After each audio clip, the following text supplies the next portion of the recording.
आज मैं उज्ज्वल पटेल आपको भारत के किसानों की कंपनी अमूल और उसको बनाने वाले वर्गीस कुरियन, जिनकी वजह से दूसरे देशों से दूध इंपोर्ट करने वाला देश भारत वर्ल्ड का सबसे बड़ा मिल्क प्रोड्यूस करने वाला देश बन गया। और इसके साथ साथ ये भी बताने वाला हूँ कि कैसे अमूल ने वर्ल्ड लॉन्गेस्ट एड कैंपेन का वर्ल्ड रिकॉर्ड बनाया और कैसे एक छोटी सी जगह से शुरू हुई अमूल का रेवेन्यू 38,000 करोड़ से भी ज्यादा हो गया। सबसे पहले ये जानते हैं कि अमूल की शुरुआत क्यों और कैसे हुई थी।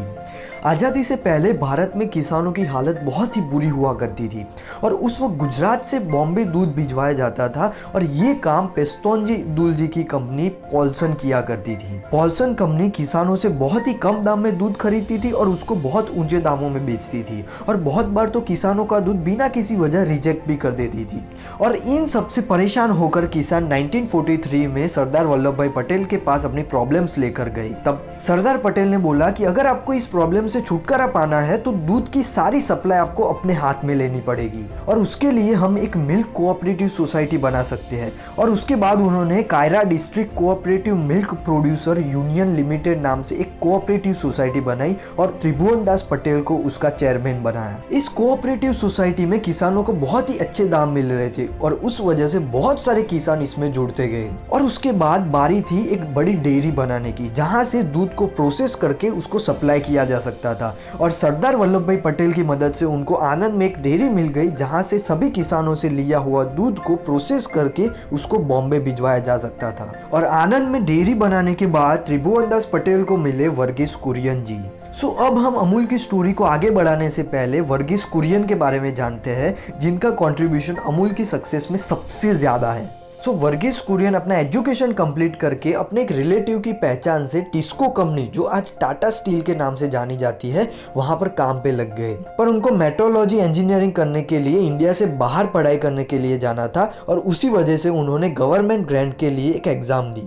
पर उसमें सीट्स ना होने की वजह से उनको गवर्नमेंट ग्रांट पे डेयरी इंजीनियरिंग की पढ़ाई के लिए यूएस जाने का मौका मिला। पर उस वक्त ऐसा रूल था कि अगर आप गवर्नमेंट के पैसों से पढ़ाई करते हो तो आपको इंडिया आने के बाद गवर्नमेंट जॉब ही करनी पड़ेगी। और उसी वजह से वर्गीस कुरियन को भी इंडिया वापस आने के बाद आनंद में एक कंपनी में गवर्नमेंट जॉब के लिए भेजा गया। पर वहां पर वर्गीस कुरियन का कुछ खास काम नहीं था, क्योंकि जहां पर एक इंसान जो काम कर सकता था वहां पर 20 से 30 लोगों को जॉब पे रखा गया था। और उसी वजह से वर्गीस कुरियन जी उनकी कंपनी के बाजू में ओपन हुई डेयरी कायरा कोऑपरेटिव यूनियन में मशीनरीज ठीक करने के लिए जाया करते थे। और उस वक्त वर्गीस कुरियन अपना ग्रोथ ना हो पाने की वजह से गवर्नमेंट जॉब से बिल्कुल खुश नहीं थे और उसी वजह से उन्होंने वहां से रिजाइन कर दिया। जैसे ही उन्होंने अपनी जॉब छोड़ी, वैसे ही त्रिभुवन दास पटेल उनके पास आए और उनको बोला कि अब तक आपने बहुत बार डेयरी के मशीन्स ठीक किए और आपको मशीनरीज का बहुत अच्छा नॉलेज भी है, तो क्यों ना आप हमारे साथ ही काम करो और उसके लिए हम आपको हर महीने 600 रुपए भी देंगे। और वर्गीस कुरियन को भी ये काम पसंद था तो उन्होंने हाँ बोल दिया। और उसके बाद उनकी मेहनत की वजह से कुछ ही समय में वो जनरल मैनेजर भी बन गई।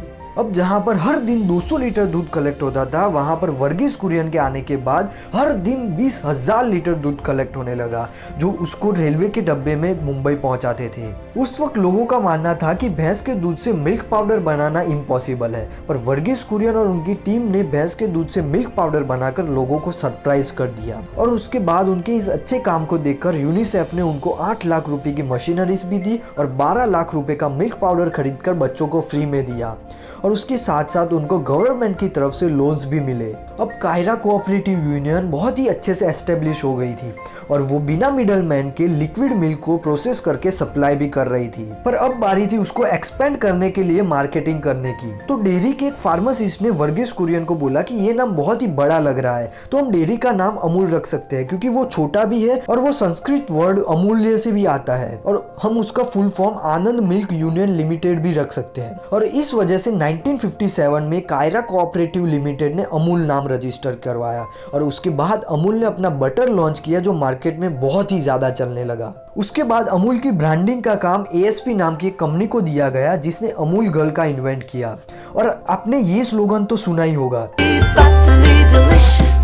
ये स्लोगन भी इसी कंपनी ने अमूल को दिया है और तब से लेकर आज तक अमूल गर्ल अमूल को प्रेजेंट कर रही है और उसी वजह से अमूल ने लॉन्गेस्ट एड कैंपेन का वर्ल्ड रिकॉर्ड भी बनाया। और उसके बाद बहुत ही जल्द अमूल का सक्सेस ग्राफ ऊपर जाने लगा क्योंकि अमूल को लेकर वर्गीस कुरियन का एक ही मिशन एंड विजन था कि किसानों को ज़्यादा से ज़्यादा पैसे देना और कस्टमर को अच्छे से अच्छी प्रोडक्ट देना। और उसी वजह से अमूल दूध का प्रोसेसिंग, पैकेजिंग और डिस्ट्रीब्यूटिंग के लिए 20% ही यूज़ करता है और बाकी का 80% पैसा किसान को देता है। और उसी वजह से 2009-2010 तक अमूल का टर्नओवर 8,000 करोड़ तक पहुंच गया था और 2010 में वर्गीस कुरियन के साथ 32 साल काम करने वाले डॉक्टर RS सोडी अमूल के MD बने। उन्होंने अमूल में 50 से भी ज्यादा नए प्रोडक्ट्स ऐड किए और उसी वजह से किसानों की इनकम भी बढ़ गई। अमूल में मार्केटिंग के लिए आज भी अमूल गर्ल का अलग अलग तरीके से यूज होता है, यानी कि जो भी ट्रेंडिंग में चल रहा है उसके हिसाब से अलग अलग तरीके से मार्केटिंग होता है, पर फेस तो एक ही होता है। और ऐसे ही बहुत सारी स्ट्रेटेजीज की वजह से अमूल आज 38,000 करोड़ तक पहुंच गया